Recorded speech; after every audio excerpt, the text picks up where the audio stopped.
మహేశ్వర గురు సాక్షాత్ పరబ్రహ్మ తస్మై శ్రీ గురువే నమః. పిండమండలాకారం వ్యాప్తం येन చరాచరం యత్పదం దర్శితం येन తస్మై శ్రీ గురువే నమః. ఆయాతు వరదా దేవి ప్రక్షరే బ్రహ్మవాదిని గాయత్రీ చంసా మాతా బ్రహ్మ్యో నమస్తే. ఓం భూర్భువస్వః తత్సవితుర్వరేణ్యం భర్గో దేవస్వతి ధియో ప్రచోదయాత్. ఓం శ్రీ శ్రీరామకృష్ణ సమర్థ సద్గురుదేవాయ నమః.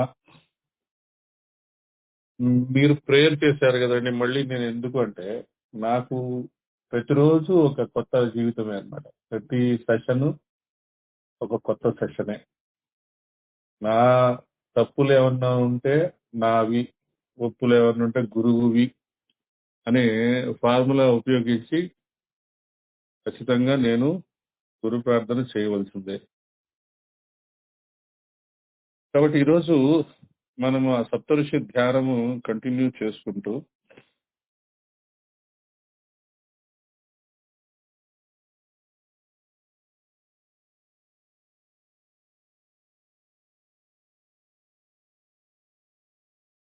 మొత్తం 7 ఋషులకి 7 మంత్రాలు, 7 శ్లోకాలు ఉన్నాయి.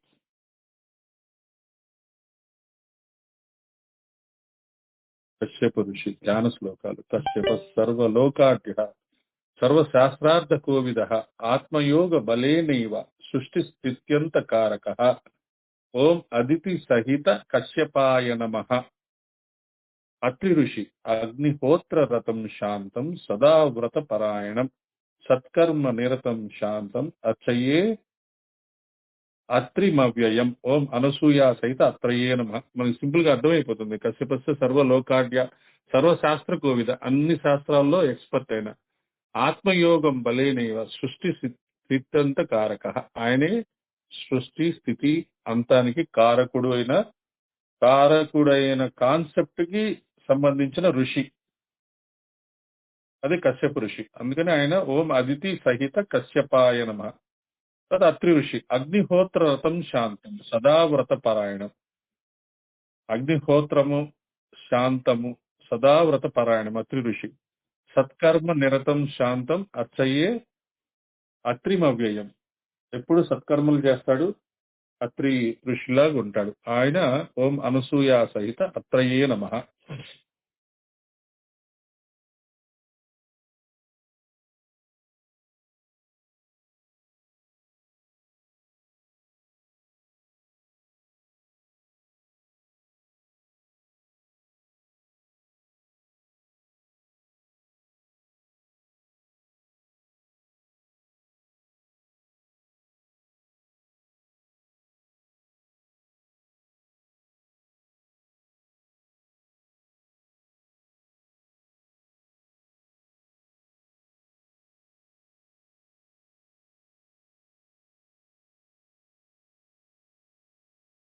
వినపడుతుంది కదా.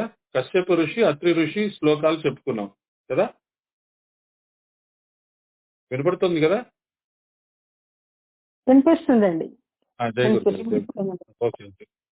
కశ్యప ఋషికి సర్వలోకాఢ్య సర్వశాస్త్ర ఆత్మయోగ బలేనేవ సృష్టి స్థిత్యంత కారక. అదితి కశ్యపుడు వాళ్ళు జంట. అత్రి ఋషి ఏమో అనసూయ సహిత అత్రే.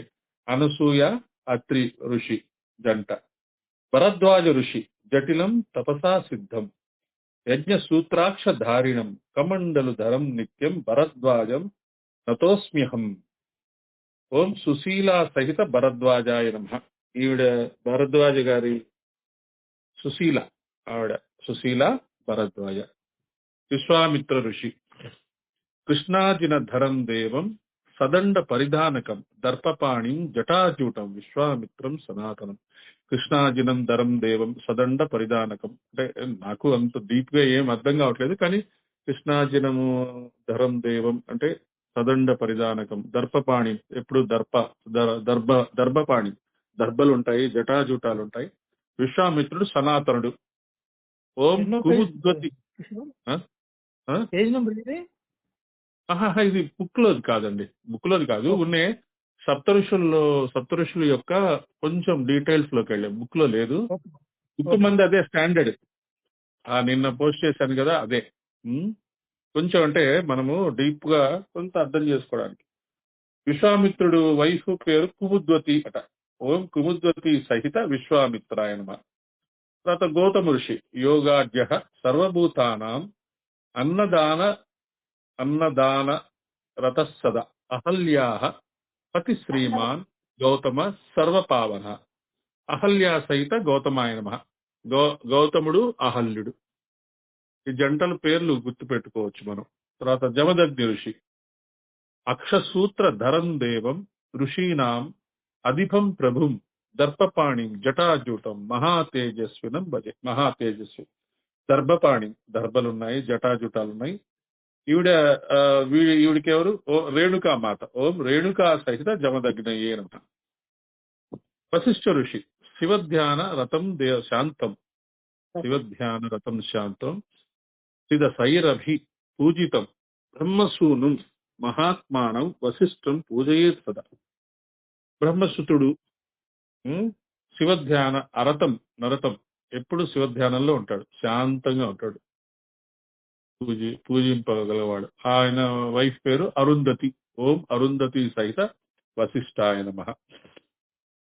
తర్వాత కశ్యపత్రి భరద్వాజో విశ్వామిత్రోద గౌతమ వశిష్ఠో జమదగ్నిశ్చ సప్తయతే ఋషయస్తదా. 7 అయిపోయారు కదా, 7 జంటల పేర్లు వచ్చేసాయి కదా. అన్నిటికీ కలిపి ఒక శ్లోకం చెప్పేశాడు. చూడండి, 6 వచ్చాయా? 6 వచ్చినాయి. 1 2 3 4 5 6 7. మళ్ళీ చెప్తా మళ్ళీ చెప్పండి. కశ్యప ఋషి సప్త ఋషి ధ్యానలో శ్లోకాలు. కశ్యప ఋషి ఫస్ట్. ఓం అదితి సహిత కశ్యపాయ నమః. అదితి కశ్యపుడు, అవి గుర్తు పెట్టుకోండి బాగా. అత్రి ఋషి అనసూయ అత్రి. భరద్వాజ ఋషి సుశీల భరద్వాజాయ నమః. ఓం సుశీల సహిత భరద్వాజ. విశ్వామిత్ర ఋషి ఓం కుముద్వతి సహిత విశ్వామిత్రాయ నమః. గౌతమ ఋషి ఓం అహల్యా సహిత గౌతమాయ నమః. జమదగ్ని ఋషి ఓం రేణుకా సహిత జమదగ్నయే నమః. వశిష్ఠ ఋషి ఓం అరుంధతి సహిత వశిష్ఠాయ నమః. 7 వచ్చేసాయిగా? వచ్చాయండి 7 జంటలు. ఈ 7 జంటలకి 7 జంటలు ఓకే.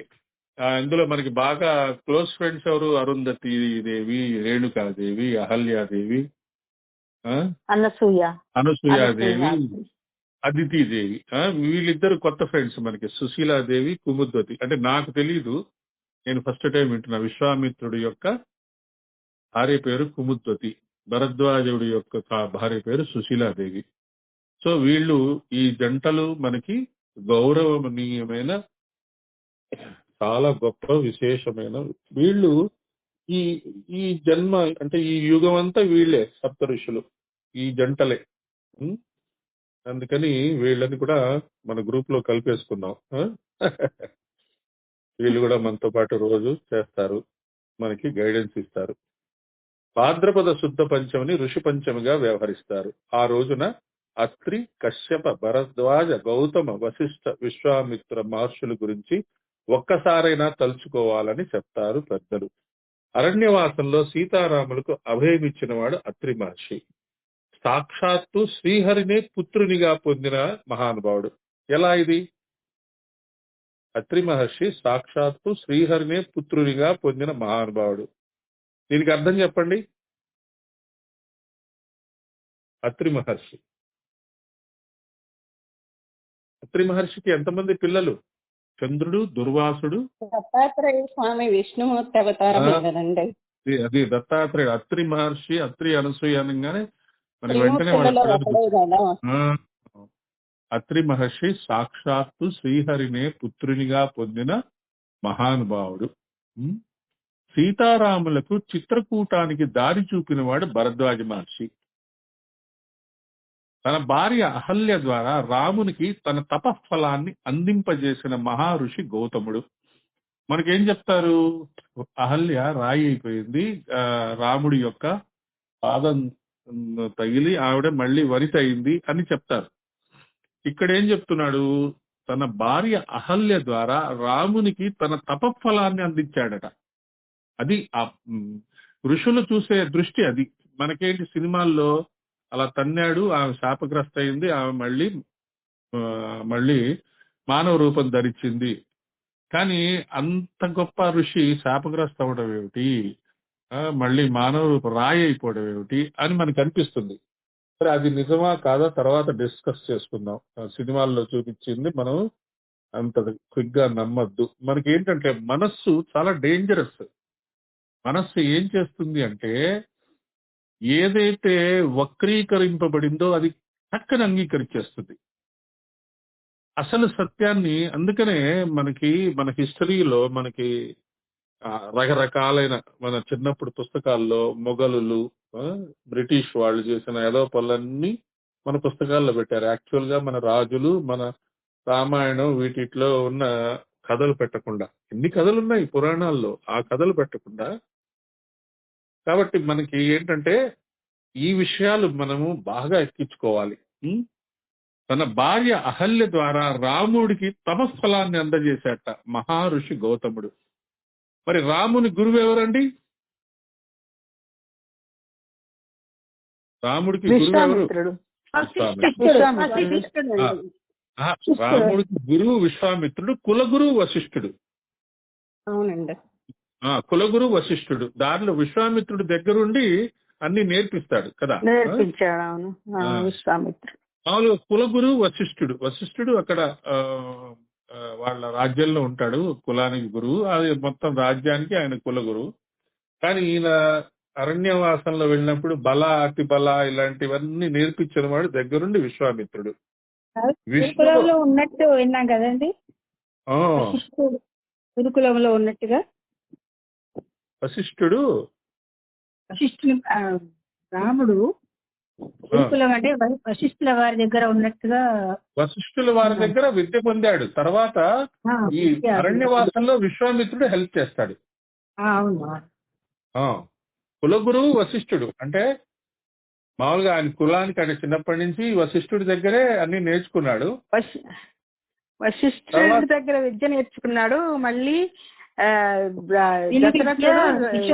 రాముడిని విశ్వామిత్రుని దగ్గరికి పంపిస్తారు, ఇంకా విద్యని నేర్చుకోమని అరణ్యవాసంలో ఆయన దగ్గరుండి హెల్ప్ చేస్తాడు. ఓకేనా. విష్ణువు అంశావతారమైన పరమాశుని కన్న తండ్రి, విష్ణువు అంశ అవతారమైన పరశురాముని కన్న తండ్రి జమదగ్ని మహర్షి. ఇది తెలుసు కదా మనకి. రాముడి ముందు పరశురాముడు రాముడిని చూసి ఆయన బాణం ఇచ్చేస్తాడు.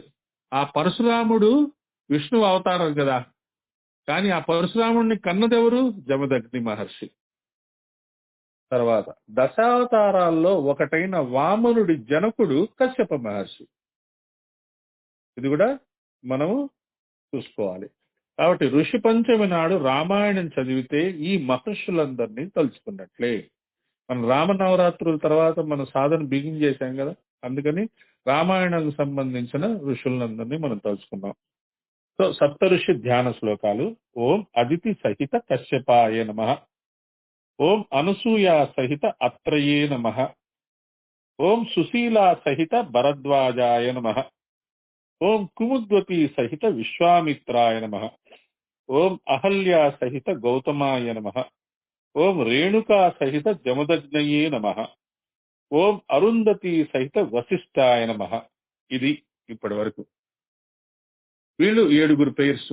ఇది మనకి పురాణాల్లో చెప్పింది. నెక్స్ట్ క్లాసెస్ లో మనము ఇప్పుడు మోడర్న్ ఈ సప్త ఋషులే మోడర్న్ గా ఎలా మాస్టర్స్ అని ఎలా మారారు, మాస్టర్స్ గా ఎలా ఇంటర్ప్రిట్ చేశారు, అది మనం నెక్స్ట్ క్లాస్ లో చూసుకుందాం. మనం డీప్ గా సప్త ఋషుల గురించి వాటికి పోతూ బాగా రీసెర్చ్ చేస్తూ ఉంటే ఆ శరీరాలు ఇంకా కనపడకూడదు, ఆ పేర్లు ఇంకా కనపడకూడదు. వాళ్ళు ఏం నేర్పించడానికి వచ్చారో అదే కనపడాలి. గురు శిష్యులు మాట్లాడుకుంటూ ఉంటే అసలు ఇంకా గురువు శరీరం ఉండదు, శిష్యుడి శరీరం ఉండదు, కేవలం విద్య మాత్రమే ఉంటుంది. ఇది బాగా అర్థం చేసుకోండి. మనం సత్సంగం చేసుకునేటప్పుడు మనం ఇప్పుడు ఆల్మోస్ట్ సత్సంగం లాకే అనుకోండి. ఎవరు ఫస్ట్ బెంచ్ లేదు, ఎవరు లాస్ట్ బెంచ్ లేదు, ఎవరు టీచర్ కాదు, ఎవరు స్టూడెంట్ కాదు. కేవలం ఇక్కడ విద్య మాత్రమే అందరం పంచుకుంటున్నాం. అది సత్సంగం అంటే, నిజమైన సత్సంగం. ఎవరైనా మనం సత్సంగంలోకి వెళ్ళినప్పుడు ఫలానా వ్యక్తి మనకి సత్సంగాన్ని కండక్ట్ చేస్తాడు, ఆయన మెయిన్ వ్యక్తి, ఆవిడ మెయిన్ వ్యక్తి అని అనుకున్నా, ఆ వ్యక్తి అందరితో కలిసి నేర్చుకునే వ్యక్తిగా ఉండడం అనేది నిజమైన సత్సంగము. ఒక్కసారి మనము మొత్తం 7 ఋషులలో ఉన్న ఒక సింపుల్ శ్లోకం ఒకటి తెలుసుకుందాం. కశ్యప కశ్యప కశ్యప కశ్యపత్రి భరద్వాజో అన్నాడు. కశ్యప అత్రి భరద్వాజో విశ్వామిత్రో అధ గౌతమ, విశ్వామిత్రోద గౌతమ, అథ అథ వశిష్ఠో జమదగ్నిశ్చ సత్తయతే ఋషయస్తదా సప్త ఋషిభ్యో నమః. ఇది మనకి 7 ఉన్న శ్లోకం, సింపుల్ శ్లోకం.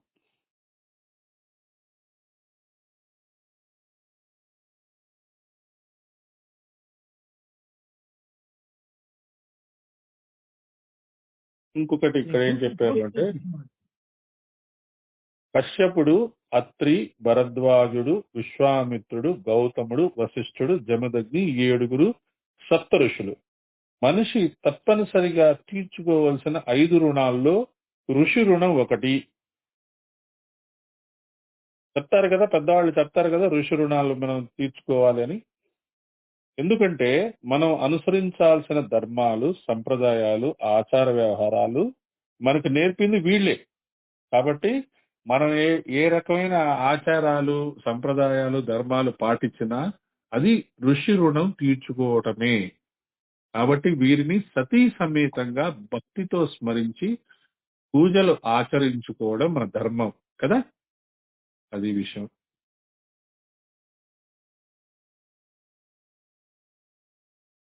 విశ్వామిత్ర జోడి, ఏమండి? విశ్వామిత్ర జోడి కుముద్వతి, కుముద్వతి, కుముద్వతి. గౌతముడికి అహల్య మనకి తెలుసు, జమదగ్నికి రేణుక తెలుసు, వశిష్ఠుడికి అరుంధతి తెలుసు, కొత్త భరద్వాజ మహర్షికి సుశీలాదేవి. ఈ 2 మనకి అదితి కశ్యప, అనసూయ అత్రి, సుశీల భరద్వాజ, కుముద్వతి విశ్వామిత్ర, అహల్య గౌతమ, రేణుక జమదగ్ని, అరుంధతి వశిష్ఠ. గ్రూప్ లో పోస్ట్ పెట్టు. అలాగే అలాగే అలాగే అలాగే ఈ శ్లోకం లాగా ఇది ఇప్పుడే పెట్టేస్తే మళ్ళీ మర్చిపోకుండా ఉంటుంది. చూడండి, రికార్డ్ చేస్తారు కదా. అగస్త్యుడు చెప్తా.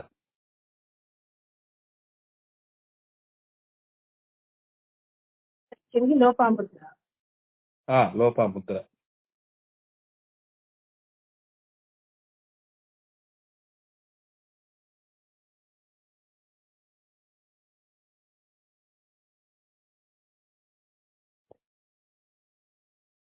అగస్త్యుడు ఏంటంటే ఆయన సప్త ఋషు అంటే చెప్పబడిన అంటే ఫిక్స్ చేయబడిన ఋషుల పేర్లు వీళ్ళండి. అగస్త్యుడు ఏంటంటే ఆ ఫ్యాకల్టీ అన్నమాట, అవుట్ సైడ్ నుంచి వచ్చిన ఫ్యాకల్టీ. ఇప్పుడు ఒక యూనివర్సిటీ ఉంది, యూనివర్సిటీలో ప్రొఫెసర్స్ అందరూ ఉంటారు. ఆల్రెడీ యూనివర్సిటీ స్టార్ట్ చేసిన తర్వాత ప్రొఫెసర్స్ అందరూ ఫిక్స్ అయిపోతారు, తెలుగుకి, ఇంగ్లీష్ కి, సోషల్ కి, ఫిజిక్స్ కి, కెమిస్ట్రీకి, వీటన్నిటికీ. హయ్యర్ లెవెల్కి వచ్చేటప్పటికి పెద్ద పెద్ద ప్రొఫెసర్స్ ఉంటారు. ఈ అగస్త్యుడు ఏంటంటే ఈయన ఇప్పుడు మన యూనివర్సిటీలో టాప్ మోస్ట్ స్టూడెంట్స్ ఉంటారు. వాళ్ళకి తెలుస్తుంది ఫలానా అమెరికన్ లండన్ యూనివర్సిటీస్ లో పెద్ద పెద్ద ప్రొఫెసర్లు ఉన్నారు, వాళ్ళు ఈ సబ్జెక్ట్ ఇంకా బాగా చెప్తారు, వాళ్ళని కూడా పిలిపించుకొని మనము ఇంకా నేర్చుకుందాము అని అనుకున్నారు అనుకోండి. అప్పుడు ఏం చేస్తారు, విజిటింగ్ ప్రొఫెసర్స్ అని వాళ్ళని పిలుస్తారు. వాళ్ళని పిలిచి వాళ్ళ చేత స్పెషల్ క్లాసెస్ పెట్టించుకొని ఆ యూనివర్సిటీకి ఈ యూనివర్సిటీకి ఎక్స్చేంజ్ ఆఫ్ స్టూడెంట్స్ జరుగుతూ ఉంటాయి. అలాంటి వాడు మన అగస్త్యుడు అన్నమాట. అగస్త్యుడు వీళ్ళ 7 మంచి ఫ్రెండ్షిప్ ఉన్న వ్యక్తి, 7 అతన్ని నమ్మిన వ్యక్తి, 7 క్లోజ్ గా ఉన్న వ్యక్తి. ఆయన సప్త ఋషుల్లో ఉన్నాడా లేడా అనేది మనకు అనవసరం. ఆయన కూడా ఇప్పుడు ప్రస్తుతము బాగా వర్క్ చేస్తున్న ఒక మంచి ఋషి అన్నమాట. రామాయణ కాలం నుంచి ఆయన బాగా కనపడతాడు. మహాభారతంలో కనపడ్డు, రామాయణంలో కనపడతాడు. కాబట్టి రామాయణం తర్వాత ఇక కలియుగము తర్వాత ఇంకా తర్వాత బాగా కనపడే వ్యక్తి ఈయన, ఈ ఋషి ఎవరు, మన అగస్త్యుడు. ఓకే, ఇది పెట్టాను గ్రూప్ లో. ఇంకొక చిన్న శ్లోకం మనం గురించి మాట్లాడుకొని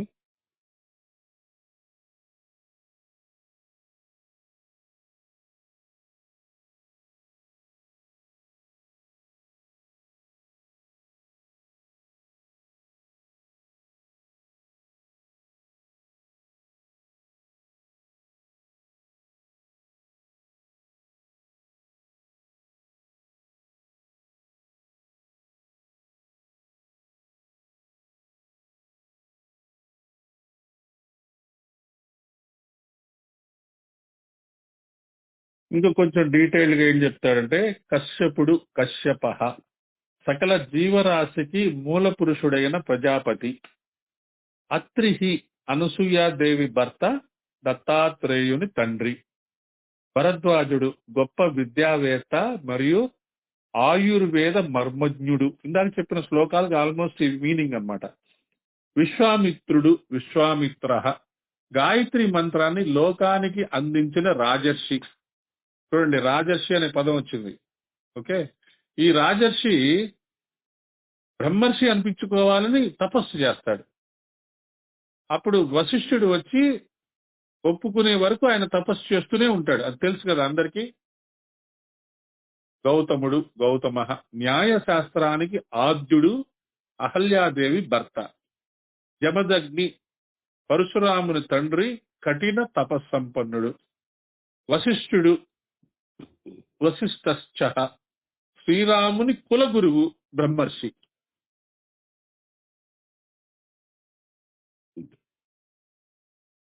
సో శ్రీరాముని కులగురువు అంటే మనకు కూడా గుర్తుంచుకోండి, కార్యగురువు కారణ గురువు ఇద్దరు ఉంటారు.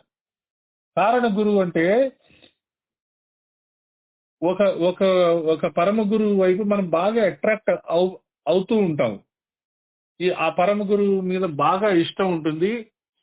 ఈ కార్యగురువు వచ్చి ఆ పరమ గురువు గురించి చెప్తాడు. సత్యసాయిబాబా షిరిడి సాయిబాబా గురించి చెప్పినట్టు, అరవిందుల వారు కృష్ణుడి గురించి చెప్పినట్టు,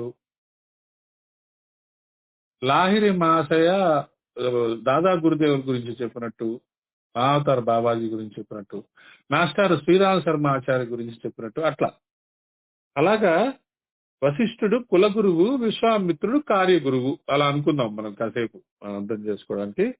ఇప్పుడు ఓం సప్త ఋషిభ్యో నమః, వీళ్ళ గురించి మనం మాట్లాడుకున్నాం కదా. ఈ సప్త ఋషులకు నమస్కరిస్తున్నాను అంతే. వీటి గురించి మాట్లాడుకున్నాం కాబట్టి ఇది ఒక మాల మంత్ర జపం చేయండి ఎవరైనా.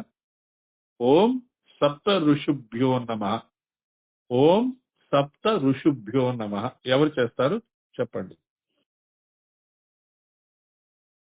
అంటే మనం ఇప్పటి వరకు సప్త ఋషుల గురించి మాట్లాడుకున్నాం. వాళ్ళు చేసే పనుల గురించి మాట్లాడుకున్నాము. వాళ్ళ భార్యల గురించి మాట్లాడుకున్నాం. ఎన్నో మంచి విషయాలు మాట్లాడుకున్నాము. ఈ విషయాలన్నీ మనకి వాళ్ళు మన మనసుల్లో మళ్ళీ ఏం చేయబోతున్నాము, వాళ్ళని తీసుకొచ్చి మన కళ్ళల్లో నాసికాలు వీటిలో పెట్టి వాళ్ళని ఆహ్వానం చేసి, మన శరీరంలోకి ఆహ్వానం చేసి, అయ్యా నాయనలారా, బాబు అమ్మల్లారా, మీ వాళ్ళని మా శరీరంలోకి పంపించండి, మమ్మల్ని నడిపించండి. మీ వాళ్ళు మా శరీరంలోకి వస్తే కృష్ణుడు అర్జునుడు కూడా వచ్చేస్తాడు అనుకొని మనం వాళ్ళని ఒకసారి నమస్కారం చేసుకుంటూ ఒక మాల ఏం చెప్పాలి, మంత్రం ఏంటి? ఓం సప్త ఋషిభ్యో నమః. మళ్ళీ ఓం సప్త ఋషిభ్యో నమః కాదా? ఓం సప్త ఋషిభ్యో నమః. సప్త ఋషిభ్యో నమః. షీ పడాలి బాగా. సప్త ఋషిభ్యో నమః. అది జాగ్రత్తగా చేయండి.